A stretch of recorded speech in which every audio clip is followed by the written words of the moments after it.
Kuala Lumpur. Ito ang kapital ng bansang Malaysia.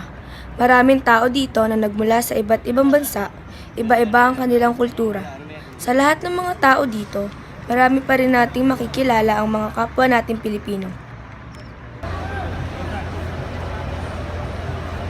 OFW, Overseas Filipinos Workers. Merong 10.2 milyon na OFW ang nasa iba't ibang bansa noong 2013. Una, sa Amerika, mayroong 3,535,676 OFW. Pangalawa, sa Saudi Arabia. Pangatlo, sa United Arab States. Pangapat, ito ang Malaysia. Ngayon, 993,580 ang nananatili sa Malaysia.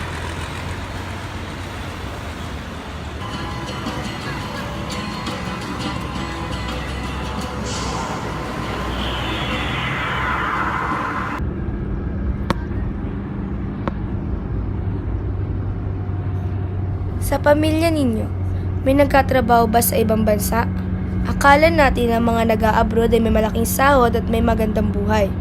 Kaya marami sa atin ang gustong magtrabaho sa ibang bansa.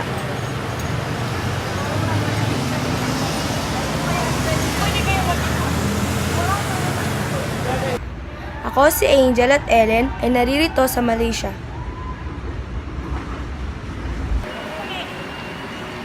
Kaya maghahanap kami ng mga OFW dito. Ito ang Kotaraya building kung saan maraming produkto galing sa Pilipinas.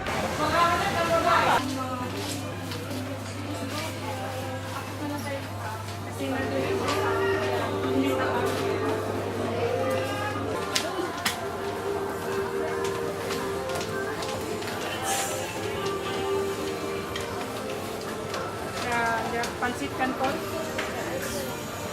Meron din ditong mga salon, restaurant, palengke at cargo kung saan nagpapadala para sa kanilang pamilya.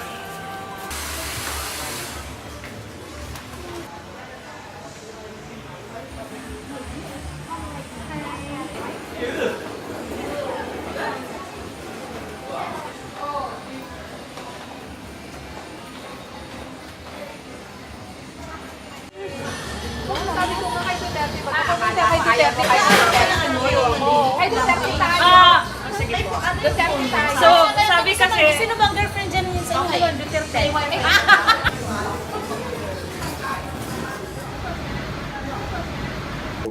In Matahari Lodge, nakatagpo kami ng isang babae na namamahala ng isang hotel.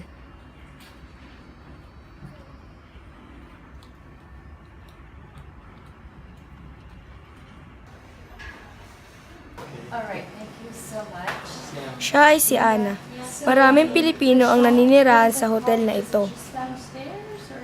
Hopefully by December makakauwi ako, makakadalaw ako sa mga bata. Kasi 4 yung anak ko. I have 16 years old. My eldest 16, 15, 13, and 7. Yeah. Malis ako ng Pinas. Ang youngest ko, she was only 3 years old. Yeah. But now, she's going 8 years old. Ang pasok ko dito, oras ng trabaho namin ay start ng 7 a.m. hanggang 3 p.m. 8 hours. Pero kadalasan sa akin, nagda-double shift ako. Like, nitong month na to, almost night shift ako. Tapos, laging double shift. Night shift and then another shift again at 3 p.m. Night shift from 7 p.m. until 7 a.m. in the morning. Tapos sleep for few hours, and then start ng duty naman ng 3 p.m. until 11 p.m. again. So, yun lagi, rotation. Yun lagi ang buhay ko dito. Minsan, kapag night shift ako, pagkatapos ng duty ko sa umaga, sa gabi, tulog na ako maghapon. No breakfast, no lunch. Kung ano oras lang ako gigising, yun lang din ang kain ko. Kasi bumabawi ako ng tulog. Mahirap, buhay OFW, napakahirap, pero kailangan mo tiisin. Malungkot, siguro nakikita nyo kaming tumatawa dito, but behind that smile, andon yung lungkot, tapos yung pangungulila sa pamilya, lalo sa mga anak. Pero, you have to sacrifice everything. Ang ko ngayon ay, yun, makaipon. Tapos, makapagbakasyon sa Pilipinas. Palang plano ko, bala ko pag-bisitahin dito yung panganay ko, yung mga anak ko. Pero hindi naman sila pwedeng sabay-sabayin, di ba? So, maybe one by one ang plano ko. Simple lang pangarap ko, napakasimple. Magkaroon ng sariling bahay para sa mga anak ko. Tapos, makasama ang mga anak ko.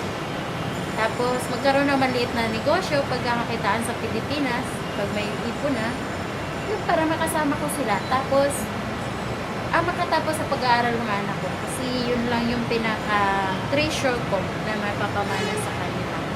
Wala yung kayamanan pa mapatapos sila. Halos 10% sa mamamayang Pilipino ay ang mga OFW.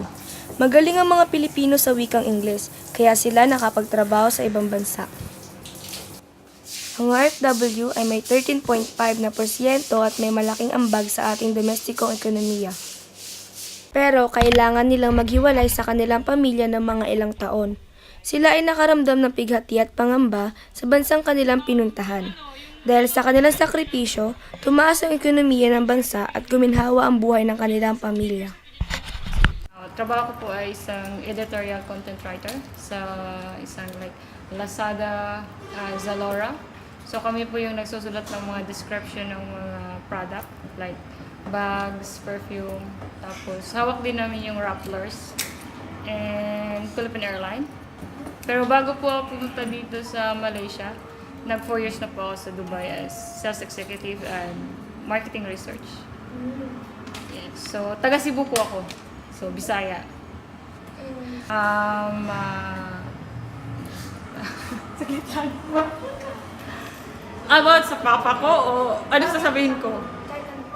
Kahit ano. Papa, walang hiya ka. Biro lang po. Lumaki po ako sa lola ko. Tapos, nakilala ko lang yung magulang ko. Actually, hindi ko na-meet talaga yung mama ko. Papa ko lang, may iba na siyang pamilya. May mga kapatid ako sa ibang ina, like 8 yata sila. So, ngayon, bala kong tulungan yung isang kapatid ko, pero hindi pa sa ngayon. So, pero sana matuto din sila. Mabuhay. Tsaka mahal ko rin sila kahit hindi nila ako mahal. Plano ko talaga kasing magbukas ng sarili kong foundation para sa mga bata. Kasi gusto ko silang bigyan ng bagong pag-asa na katulad ko, hindi rin ako lumaki sa mga magulang. So, hindi naman end of the world. So, gusto ko silang bigyan ng bagong pagkakataon na maging ako. At least i-share ko man lang yung binigay ng Diyos sa akin. Kasi as a single mother, may 4 na anak, so kailangan kong magkayod. Yung income ko doon is not enough. So nag-decide ako na pumunta dito sa Malaysia. Maraming Pilipina dito nagpakasakali na walang papel, marami ding nahuhuli, mayroon ding namamatay Dahil sa na walang papel. makatrabaho. Oo. Minsan wala silang swerte, ganyan. So, marami din ditong nagtitiis as in, na maraming hindi nakakaalam. Yung mga pamilya, marami din hindi nila alam na yung nanay nila at asawa nila naghihirap din dito. Sa akin, anak. Hi, Jessa. At sa mga pamilya ko, Jessa, ang message ko lang sa iyo, please continue, focus ka sa pag-aaral mo. Wish yung matapos mo yung IT na kurso mo. At sa mga pamilya ko, yan, miss ko na kayo. Hindi na ako naka-uwi for how many years. Again, thank you. Gusto niyo bang maging OFW? Pagiging OFW ang pinakamadaling paraan para makaahon sa kahirapan. Ang pagiging OFW ang pinakamagandang oportunidad. Ngunit ang buhay nila ay hindi madali. Nakatagpo kami ng mga OFW. Yung iba ay magandang buhay at yung iba naman ay hindi pinalad.